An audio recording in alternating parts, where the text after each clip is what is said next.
I am here with explaining you the procedure of determination of optimum salt concentration.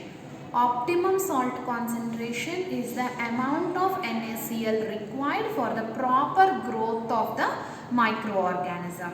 If you are given a test organism, if you are given a microbial culture and if you are asked to determine the optimum salt concentration, we know that at optimum salt concentration there will be maximum growth. Yes, basing on this principle, we will now determine we will now do an experiment or we will proceed with a protocol to determine the optimum salt concentration for a particular bacterial culture. Yes. Before we start the inoculation procedure, you need to make some preparation a day before. What we have done is you have distributed nutrient broth into at least 10 test tubes. You can see 5 test tubes are placed here, another 5 test tubes are placed here.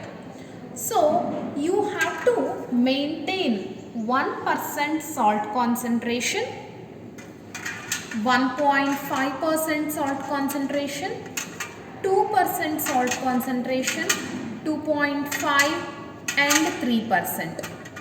In this way, we have made 2 sets of tubes. So this is one set of tubes with varying concentrations of salt. And here is another set of tubes with again the varying salt concentrations. So you know the composition of nutrient broth. So while making the nutrient broth, you have to see that you maintain different concentrations of the salt. Why we have made 2 sets of tubes is that one set of tubes you are going to inoculate the culture given to you. 100 microliters of the culture given to you will be inoculated in one set of tubes.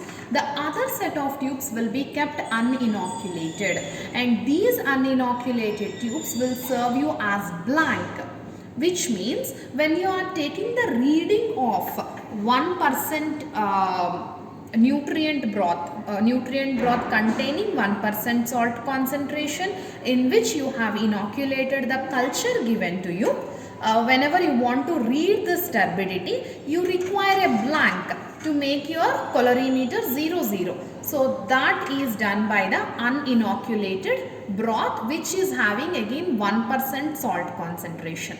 This is because when you even change the concentration of any particular component in the nutrient broth, there is a chance that its OD value will vary. That's why always remember that when you are reading the OD value of inoculated broth of 1% salt concentration, you have to put 1% salt concentration of nutrient broth as an control. That's why you have made 2 sets of tubes. Now we shall start with the inoculation procedure. So what is done first is, say for suppose I am taking the culture for which I have to determine the optimum salt concentration, and this culture I have inoculated yesterday night, and by now it has become an overnight culture, overnight actively growing culture.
after inoculation, these has to be incubated at 37 degrees Celsius in an incubator for around 24 hours.